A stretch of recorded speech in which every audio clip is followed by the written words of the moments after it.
Hello viewers, welcome back to பொற்செல்வியின் தமிழ் சமையல். ரசம் எப்படி வைக்கிறதுன்னு பார்க்கலாம்.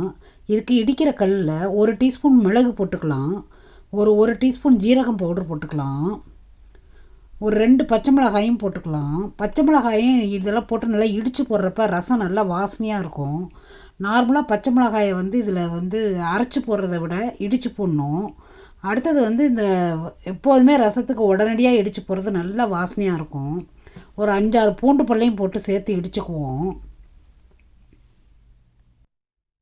இது ஒரு டிஃப்ரெண்ட்டான ஒரு முக்கியமான டிப்ஸ் ஒன்று சொல்ல போகிறேன், நல்ல வாசனையான ரசம் வைக்கிறதுக்கு. பாருங்கள், இதை நல்லா இப்போ இடிச்சிட்டோம். நம்ம ஒரு பாத்திரத்தில் எலுமிச்சம்பழம் அளவு புளியை எடுத்து கரைச்சி வச்சுக்கலாம். கொஞ்சம் சால்ட் போட்டுக்கலாம், கொஞ்சம் மஞ்சப்பொடி போட்டுக்கலாம். ஒரு 2 தக்காளியை எடுத்து வெட்டி சின்ன சின்னதாக பீஸாக போட்டுக்கலாம்.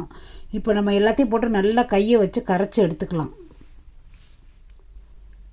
நார்மலாக தக்காளியை இந்த மாதிரி நீங்கள் போட்டுட்டு நல்லா கையால் கசக்கி விட்டிங்கன்னா அதோடைய வாசனை தனியாக இருக்கும்.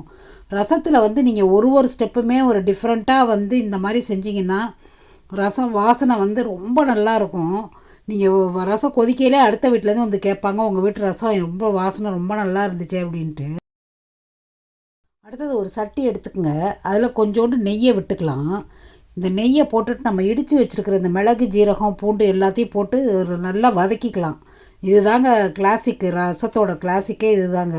இதில் நெய்யில் வறுபடுறப்ப இந்த மிளகு செம்ம வாசனையாக இருக்கும். இது ஒரு டிஃப்ரெண்ட்டாக வாசனை, முக்கியமான ஒரு குறிப்பும் கூட இது. நீங்கள் ஒரு தடவை செஞ்சு பார்த்துட்டு கமெண்ட் பாக்ஸில் போடுங்க. இது நல்லா வதங்கினதுக்கப்புறம் புளி கரைச்சி வச்சுருக்கோம்ல, அதை ஊற்றிக்கலாம். அதே மாதிரி இன்னொரு 2வது டிப்ஸ் என்னென்னா, ரசத்தை ரொம்ப கொதிக்க விடக்கூடாது. நுரைச்சி வரையிலே நம்ம அதை ஆஃப் பண்ணிடணும். இப்போ பாருங்கள், நல்லா நுரைச்சி வந்துருச்சு.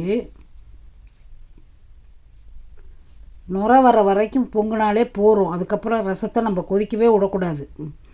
அதோட வாசனை சத்து எல்லாமே போயிடும். நுரை வந்ததுக்கப்புறம் கொஞ்சமாக பச்சை தண்ணி விடணும். அதுதாங்க அதில் இன்னும் பெஸ்ட்டு.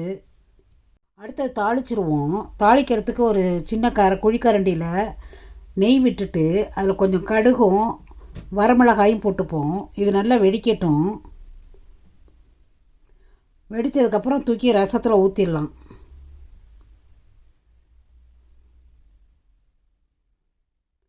இப்போ இது எல்லாத்தையும் ஊற்றிட்டு பருப்பு நம்ம வேக வச்சு நல்லா கரைச்சி வச்சுட்டு அதையும் தூக்கி ஊற்றிடலாம். அதில்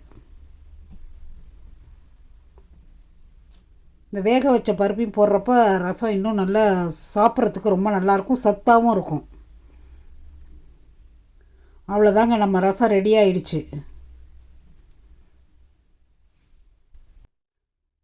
தெருவே மணக்கும் ரசம்.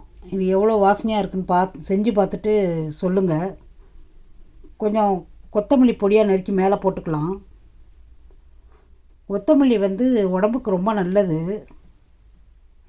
ரசமே ஒரு ஆரோக்கியத்துக்காக நம்ம செய்கிறது தான். நம்மளுடைய சாப்பாடு செரிமானம் ஆகிறதுக்காக கட்டாயமாக ரசம் நம்ம சாம்பார்லாம் வைக்கையில் செஞ்சு சாப்பிடணும்.